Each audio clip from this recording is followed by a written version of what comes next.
and welcome to the Ski Racing Podcast Extra with me, Ed Drake. Tord Nilson and I are back to discuss the World Cup action from the weekend. What a weekend of racing it was. The men finally put on the longboards and raced Super G and downhill in Val d'Isère, while the women raced over in Courchevel and they raced a double giant slalom. More blizzarding conditions hampered our progress as the men's programme was switched around from originally downhill first, and then they swapped it around so Super G went first. And on the women's, the Sunday's event was actually postponed until today, which is Monday. Was indeed. What a great weekend we had as well. Yeah, mega weekend of racing. All right, let's take a look at the podium, Ed. Third place, that's first place. Third place, we had Valda, Austria, back on the podium. Yeah, it's nice to see the Austrians back on the podium again. Long skis on, podium. It's where they should be, right? Yeah. A lot of relieved Austrian ski racing fans. Yeah, Valda and his first podium as well, so good on him. 0.54 off the pace. It's just I'm just pleased that we got an Austrian on the podium, really. Totally. Feels like what it's supposed to be. 0.54, quite a big time difference. Relatively. If we then look at second place, which is Norway's Seierstedt, who was only 0.1 behind the eventual winner, if you look at it like that in context, he was quite far ahead. Yeah, I mean, to be off the win by only a tenth from somebody who's not really known for being on the podium, again, another first-time podium ski racer, a really big, strong, powerful man as well. He was pretty fearless down there, and we're used to seeing him ski fearlessly. He's a typical Norwegian trait as a skier. Yeah. Power. I think his best result before today was, I think it's in Bormio. I'm not 100% sure on that, but I think it's Bormio, which sort of plays into the fearless sort of side of things, but a very different piece over in Val d'Isère. It's a lot flatter. There's not the same high speeds that you see in Bormio, so it's quite interesting to see him adapt into those different conditions, and I expect to see more of the same through the rest of the winter. Absolutely. As you said, that's two left field kind of podium finishes, or athletes, sorry. Number one, though, not as left field. No. Caveazzo. No. What a great skier. We've talked about this before. Like, he's subtle in certain bits. He's powerful in certain bits. Very consistent. A great all-round performance, wasn't it? Yeah, he is a really consistent skier. You hit the nail on the head. He is the overall Super G champion from last season, having never won a World Cup until this weekend. So another first incredible, win right? from him. You wouldn't have necessarily thought it. He's been around, he's been on the podium multiple times, he's so consistent, but I'm really pleased to see him take that top step. Took advantage of the conditions. He had a relatively early bib number, but you're right, he was smooth when he needed to be, and he was powerful when he needed to be. And I think it'll put a lot of demons at rest for him, picking up his first World Cup win. It's different, taking the season title for Super G without a World Cup win seemed a bit odd, and he talks about it in the summer, how he hadn't won a World Cup, but he was the overall champion. Didn't really fit that well. Very strange feeling for so him. Now, and this was the way to get, one way to get fired up. Yeah, maybe this is what he's ready for. Exactly. Should we dive in to see how he did it? Let's go and have a look. Yeah. Here we have that Caveazzo winning run from Val d'Isère, his maiden World Cup victory. So pleased for this guy, and what conditions to do it in as well. You can see how heavy the snow's falling. These blue lines have been painted on only sort of 4 or 5 races ago, and he's managed it, and they're almost disappearing. But just keep an eye on how smooth he is, and that is the key to being fast in conditions like this. It's not panicking, and it's certainly not going off the racing line. The minute you go off the racing line today, you will find yourself out in the soft stuff. So that's a lovely shot coming through here. Blind rise, just gets a good absorption move, and then cleanly rolls up. And this part was a little steep pitch, which enabled you to carry loads of speed onto the next little flat, and just there's no spray coming off those skis. Straight back into his aerodynamic tuck position. Look at the position that his upper body in is very low like this. He's still got a high hip. His hip is up here, and what a high hip in a tuck position. Often you see a low hip in a tuck, but what that does, if you've got a low hip, it means that you've got no space for shock absorbing work that your legs do. So you have to keep your hip high so that the legs can move underneath you and absorb all those little ruts and bumps. This turn here takes a little bit out of the line, outside the blue line. Again, lovely clean roll up. Loses that position, loses the ski and snow contact, straight onto the ground. Minimal spray, and those skis are again straight back into a smooth, clean arc and back into that aerodynamic position. He just builds the whole way down, just taking tenths of a second at every opportunity. Nice position as he comes into this turn. This is again another blind rise, nice clean roll on, making sure that he's got the direction done before he loses that snow contact. No panic from this man, nice and smooth, and that was enough to kick off the season with a W in the column. Okay, great. That's moving on to the Sunday's downhill, which was meant to be on the Saturday. We moved it to Sunday. Yes. We'll get there in the end, yes. right? One week we'll have everything on the days that they're meant to be on. I was really stoked to have it back. You must have been just buzzing. I was, yeah. And what a night and day difference in conditions from the Super G to the downhill. Beautiful Bluebird day. Just made me so envious that they had skis on, let alone speed skis. They just had skis on, so it was a brilliant event, and hats off to them. Yeah, absolutely. And very quickly, before we talk about the podium, talk to me about Val d'Isère. You've raced there several times, I'm guessing, across your career. Yes. What's it like? Come on, put it into context for people. It's a really cool place. As a Brit, it's really nice to go to because we tend to take over places like Val d'Isère, and so normally you get a few home crowds. But I actually haven't raced on that piste. I've only ever raced on the more gnarly, more hardcore bit. Of course you have. Of course, down the Festa Velvard. So. But it's an iconic race piste. Yep. I've raced there for decades, and it's normally it was a little bit soft underfoot, so you didn't get those high speeds that we're used to seeing in downhill, but it certainly wasn't tame by any means. No, absolutely. And great weather, which is really key for downhill at those incredible speeds. Yeah. Let's talk the podium, and I'm going to try with the pronunciation of these. I'm not the greatest at it. Yeah, go on then. So you guys in ready? third, Yeah. Kriemble. I think that's okay. 0.27 away from the eventual winner. Yeah. What did he do right, and what did he do wrong to not make it all the way to the winning spot? It was a really interesting race. What I would like to talk about very briefly is how these names of the podium aren't names synonymous with the top step or even the podiums. But the race did get slightly quicker as it went on. But I've seen a lot of stuff on social media, Twitter warriors and all that sort of stuff. They talked about how, it was a weather race and the people went at the front got, unlucky and the people at the back got lucky. First up, it's normally the other way around. Every single World Cup, it's better to go first. It's cleaner, it's harder first thing in the morning. So we did get it the other way around, which actually we sometimes get in Val Gardena, which is next up. So it'll be interesting to see if that happens again. But it did get slightly warmer, especially at the top where the sun came out, and that just means that it heats up the snow slightly because new fresh snow is a little bit more aggressive, and so the skis don't run as cleanly across the top of it. So actually when the sun comes out, there's a little bit of moisture into it, and it's quite flat on that top section, so it made quite a big difference. And that puts a lot of pressure on the servicing guys, technicians. And they have to be adaptable. They have to be adaptable. So it was a good shout. But Kriemble actually was only bib 14, so it wasn't like it wasn't a crazy. Yeah, it wasn't. Bib 14 can easily win a World Cup speed race. So to the fact that he took the lead from, I think it was Kilda, he took the lead from by only a few, I think it was only a tenth or less than a tenth maybe. But yeah, Kriemble, it's his second time on the podium. He got his first podium last winter and then had a big crash which put him back with his confidence, and it was really nice to see him back on the podium. Not a surprise that he's there, and don't be surprised if you see him continue to be there either. It's a good tip, isn't it, to keep in mind. Second, we have Ottmar Striedinger, 0.22 away from the win. And kind of tell me again, like where does he sit? Because again, slightly left field. Reading these names, you're kind of thinking BF Voigt, you're kind of thinking these big names, Kilda. That's what I thought when I put my pick on the ski racing podcast predictions. Didn't work out. So it did not work out for me. But you are thinking that, and then we see these names. Again, Striedinger isn't somebody that's a total left field. Like, he's been on the podium, this equals his best result ever in a World Cup. Bib 22, yes, not necessarily one of the pre-race favourites, but we talked about the top 20 was a second and a half. Yeah.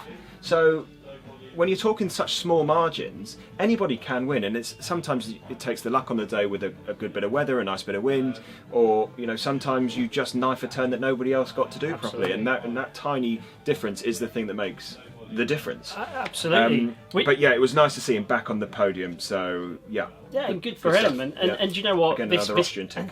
Another Austrian. It keeps things interesting. I hear it's all the same Twitter warriors with the weather, argument. But it's skiing at the end of the day. We're outdoors. It's outdoors. It goes for a long time. We all know the mountains. The weather can change. Yeah, and more often than not, it plays into the hands of the favourites. So I'm quite okay with it being totally the other way around. Now we come to number one. Oh. Started bib 41. Yeah, coverage of cut. I'd left. They talked about the podium skiers. They sort of brought them on TV, like first, second, third, all this sort of stuff. And then Martin Chatter turns up, bib 41. Where had he hung out? What a day for that man! I've just got goosebumps even thinking about it. I loved his reaction in the finish. If you haven't seen the reaction, I think we've still got it and we'll put it in as part of the clip that we talk about how he did it. But that, I don't know, pure emotion coming out. That's what ski racing's about. That's what we talk about. And I was speaking to somebody earlier today, and they said, "Do you think that he's excited because he's won 45,000 Swiss francs? Do you think that's played any part in it?" And I absolutely don't think that's got anything to do with how excited he is. I think he could have been given a quid and he still would have been excited, and he still would have gone exactly the same. And I was speaking to one of his coaches who I used to race with, a guy called Gaspar Markic, and he was saying that this guy has been fast his whole career. He's a new dad, became a dad in the summer, so he's just found a bit of extra speed. That's awesome, isn't it? And finds himself on the top step of the podium from bib 41, 95 World Cup starts, picks up his first World Cup win. And what a way to do it, like in style. Absolute style. Brilliant. I'm stoked for them. I love when we see a new name, and I certainly love when it's taken him 95 World Cup starts to pick up his first win. Brilliant. I know, right? Brilliant. Let's have a look how he did it. Martin Chatter, the new Slovenian World Cup winner, 95 races in, and he puts himself into the history books. Just watch how compact he is and how dynamic he is through this section. Lovely commitment to the outside skis. These skis are 217 long and really, really stiff, and he just rolls up and just builds the pressure through their lovely clean turn, slightly to the inside, but again, because that snow's nice and compact underfoot, it doesn't mean that he loses outside ski pressure. So you could see the confidence in him, straight into the tuck position at every single opportunity, out of the air, a little bit low and late in the line just as he came over this roll, but again, just moves over the outside ski, gets forward. You can see that the heels even come up into the air because he's working those hips so far forward, and that sort of rooster tail coming out the back of those skis as he's picking up to sort of 85, 90 miles an hour. He just doesn't put a foot wrong. Gets a little bit extended into the air, straight over this outside ski, and just builds and builds and builds every single opportunity that those skis are arcing around the turn. Not the quickest through the speed gun, nice and compact as he comes over the jump. And that is that. It was just no mistakes top to bottom, and watch as the realization hits what he's just done. That is raw emotion. That is what sport's about. Okay, we now move on to the women's. Yes. So we had two giant slaloms. Yes. We had Saturday, and then we had today. Yes. So just a couple of hours ago. Let's tackle Saturday. Yes. It was 2 days of very different weather. Oh, it was. I mean, full blizzard on Saturday, where you could barely pick up the races from the camera, let alone what the poor racers are dealing with, wiping goggles whilst they're skiing down. Very impressive that we got any racing in those sort of conditions. So I think we should just be thankful we saw a belter of a race. And just really quickly, I know Mark Telling on the podcast last week mentioned this a bit about wiping goggles. Yeah. can you explain a little bit how it is when it's a full-on blizzard? You've obviously raced in that. Yeah. What is it like? Because I think everybody watching you've all got skiing interest. You've all skied in flat light blizzard, but you can normally go for a hot chocolate or a pint, or you can't do that when racing. No. What is it like? Sometimes it's absolutely fine. You've got no issues with it. If it's colder and therefore the snow's less wet, then it doesn't really matter. It just it doesn't even register. But when it's wet like that and you're hitting gates, more often than slalom, you'll hit a gate and it'll throw snow in your face and your goggles. GS not quite as bad, but it was really wet, big, flaky snow. Yeah. So that does actually get onto your goggles, and so. Yeah, sometimes you just got to go for the old wipe and you feel like you're 11 years old again. And it's really tough, no matter what level you're at. You've got to do it. Everyone's in the same conditions, so absolutely. But fair play to the women who did race. Yep. I mean, we let's talk about third place, Vlhova. Yes. I mean, she is super on consistent, isn't she? Fire. Super Absolutely consistent. on fire. She was leading the first run, dropped back into third on the second run, just made a couple of mistakes coming off the steep onto the flat, the worst place to make mistakes. But I don't think she's really going to be that bothered. She's leading the overall standings, not the GS standings, but the overall standings by a couple of hundred points. And so, a missed opportunity potentially. But all in all, I think she's got to be pleased. She was 0.6 behind the winner, so it wasn't a bad day at the office. Good day at the office. We've then had Sarah Hector from Sweden.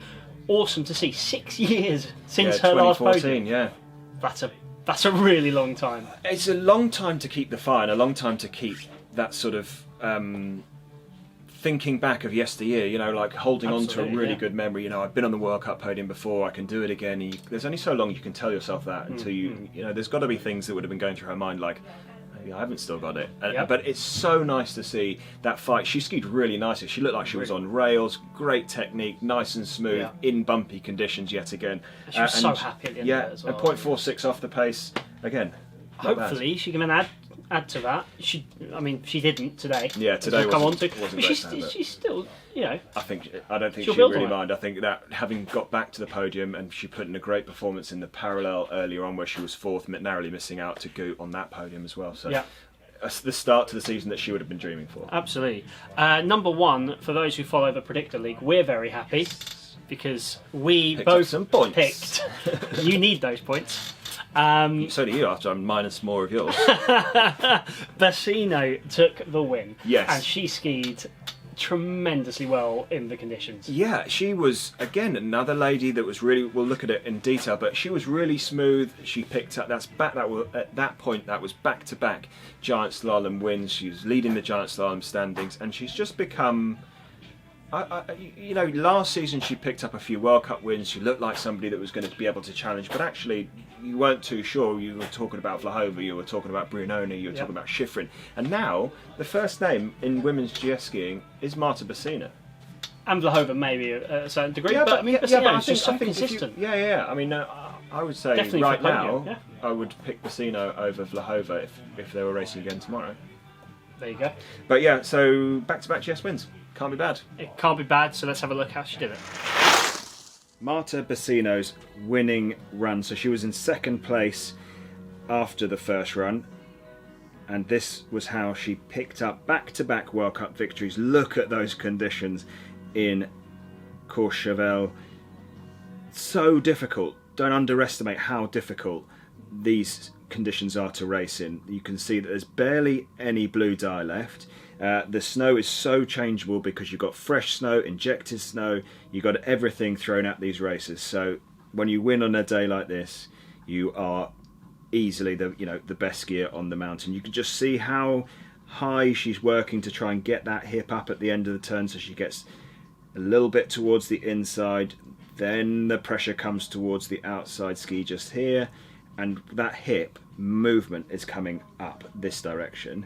And what it means is that she's pushing the hip forward, the shoulders are coming a little bit back, but she's working hard to make sure that this part of the ski is getting the pressure, because that is the part that is going to enable her to initiate a good start to the next turn. So let's see how she comes into that one. Hip up, nice and smooth and through.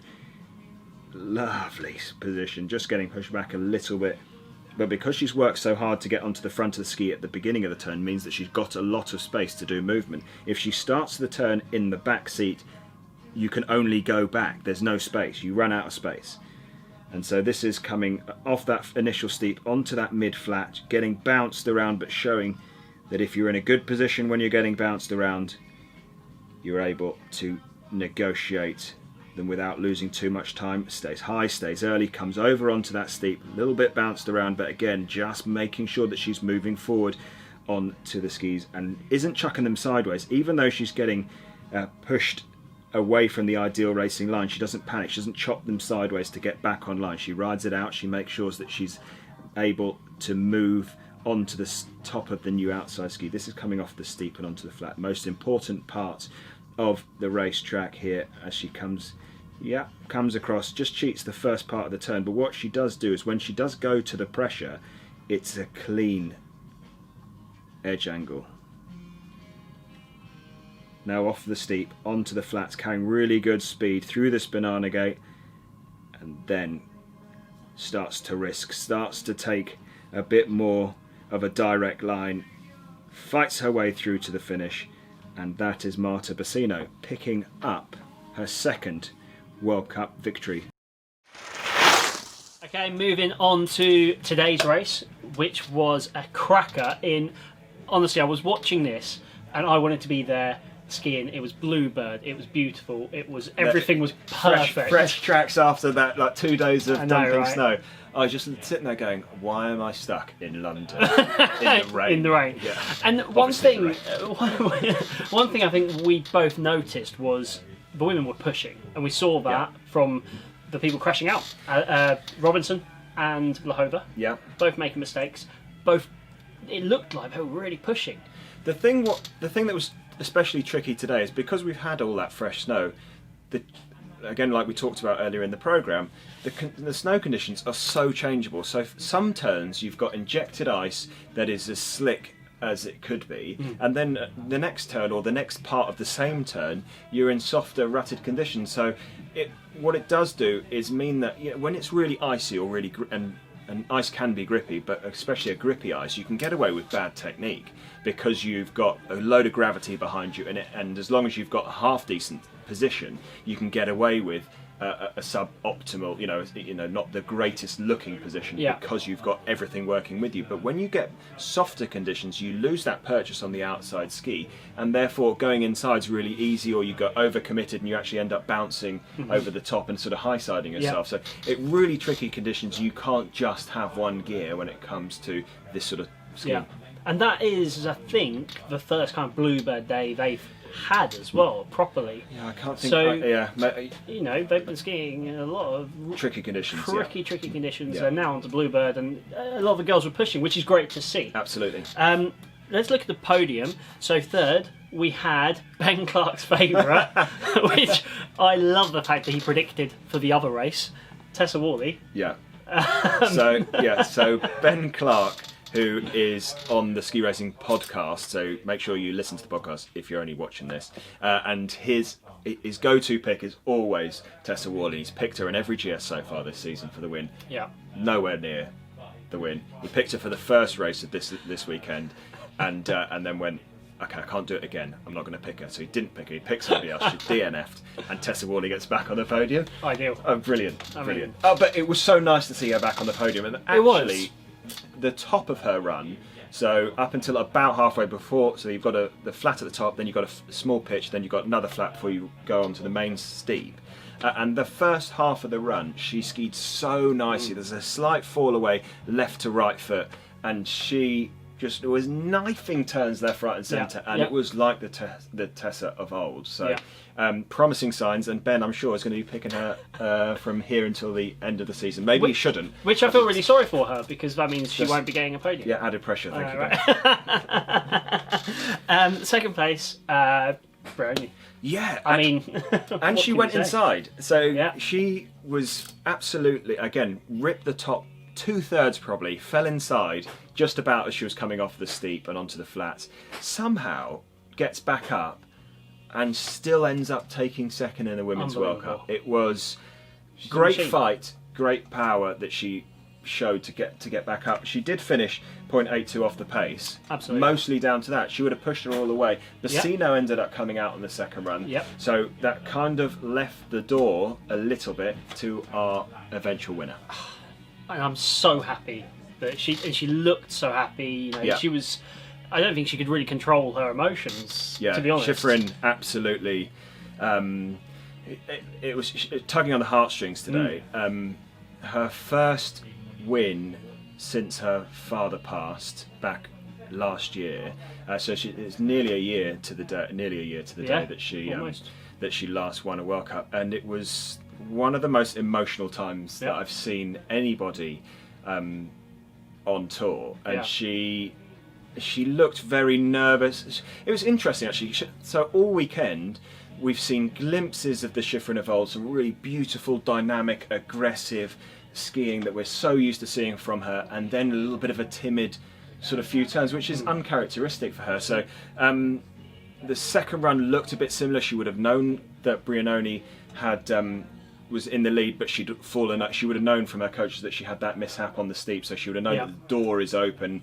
The opportunity is there. She the safe. Yeah, so I feel like she did ski a little bit safe. She ripped on the flat sections where she knew she could afford to give it a bit more risk, and then on the steep she calmed down, wasn't quite as dynamic and wasn't quite as aggressive or as sort of fiery as that she normally is. But she did what she needed to do. She walked away with the win, and just super emotional. She was in tears at the bottom. I felt really sorry for the camera. I was getting a little bit too close for my liking in terms of trying to pick up some emotion. Okay, Ed, let's have a look how Shiffrin did it. And here she is, pushing out of the start gate. Her first win after 323 days. An emotional day for who is soon to be the greatest of all time. This is her 67th World Cup victory, which ties her with Marcel Hirscher for the most World Cup wins in ski racing history. It was a bit of a mixed second run here. She fights out of the gate on the easy parts. On the flatter parts you can see this is the Shiffrin of old, this dynamic style, this aggressive entry to every turn, lovely positioning, sets the ski out on an arc pointing way outside the racing line, and then just rolls it up, shin pressure, the tip of the ski bites, and it just, look at that lovely positioning, just comes round so smooth. So this is exactly the Michaela Shiffrin that we wanted to see here this weekend. And then she comes to this next steep pitch and just sort of settles down, doesn't take the risks. She's still moving through with that hip between the turns. Look at the fall away from left foot to the skier's right foot. So all these blue turns here need extra special commitment, making sure that upper body lower body separation is really apparent. But again, lovely move with that hip and really smooth, coming across onto that middle flat, really nice. And then comes onto the steep. It started to get bumpy. She's the 30th skier down, so she just doesn't take so many risks, tries to stand a little bit taller, doesn't get so much extension through her skis, and just she knows what she needs to do down here. She knows that Brianoni had an issue down this bottom steep. She knows that she went inside around, I think it was this gate just gone, and she knew that what she had to do in the bag, then gets onto the flats, and again it's back to that more dynamic, more aggressive Shiffrin of old. And she just, it was so pleasing to see her coming back to form, and I think really, really important that she picked up this World Cup win. I expect to see her go from strength to strength, and you can see the emotion on her face. Very proud to see her back at the top of ski racing. Okay, Ed, thanks for that, mate. Another great weekend. Before we go, we've got to talk about the Predictor League. Yes. It's sponsored by our very good friends at Powderhound, which is the London lifestyle brand with ski themed kind of cups and Masks, jumpers, not face coverings. You can get a great discount code, which we'll put here, and you can get a discount for, I think they're still shipping for Christmas. They are, yeah. Great You've got to stocking get in fillers. quick. Get it in quick. But tell us about the Predictor League. Yeah, so there's still time to join the Predictor League. I have now more than 4 points, thanks to Bassino this weekend. Nice one. But there's still plenty of points on offer. This we're about to talk through the schedule for the next week, but plenty of time to get your picks in. Make sure you find us on social media. You can join on there, and we'll be taking your predictions up until I think the end of the week. Not exactly sure what time we're going to make the little cut off, but you've been warned. So come join us. Make sure you give us a like, give us a share, and let your friends know. And the good thing is, if you join the Predictor League, you can compete against Dave Riding, Finley Mickle, your old mate Charlie Raposo. Oh, Charlie Raposo. Yeah, I got a really funny message from him. Now my phone blows up at the end of a World Cup race of people going, look how smart I am. I managed to pick the right things. But no, Charlie Raposo sent me a message, and he said, I've just come fourth at the Austrian Nationals, which is a mega result. So he did really well. Congratulations. And did really well. It's a nice one for that, Charlie. But he said, is it wrong that I'm more stoked about picking up 5 points for my Bassino pick? I like your dedication, Charlie. Keep it up. That's what we like to see. So make sure you join on all the social media accounts, the Ski Racing Podcast. Ed, where are we going to next? Right, are you ready? Get your pens out because it's coming thick and fast. So next up is Friday for the ladies. Let's talk ladies first. It's Friday. They are racing downhill in Val d'Isère. They're taking over from the men, so they'll be racing on the same track, as well as Saturday. And then it's Super G on Sunday. So it's 18th, 19th, 20th. Downhill, Super G. For the men, this is getting extreme. It's a big Christmas push for them. The men are racing on Friday the 18th in Val Gardena. It's the Super G. Saturday the 19th, they're racing downhill in Val Gardena. Then on Sunday the 20th, they go to Alta Badia to race GS. Then they go to Alta Badia again on Monday for slalom. And then they race night slalom over in Madonna di Campiglio. So we are finally going to see the men racing World Cup slalom for the first time. Our very good friend Dave Riding. Yeah, Mr. Dave Riding. He's already got his picks in. So yeah, coming thick and fast. So loads of racing on offer. It's going to be a very busy racing season. Unbelievable amount. You can obviously watch it all over on Eurosport with our good friends over there. Yeah, go and find it. It's all on the Eurosport Player. So and on the player you can also rewind and stop and skip and pause and do loads of stuff. So if you're really into your ski racing, that's where you should be getting it from. That's all we've got time for today. Tord, thank you very much. No worries. Until next time, goodbye for now.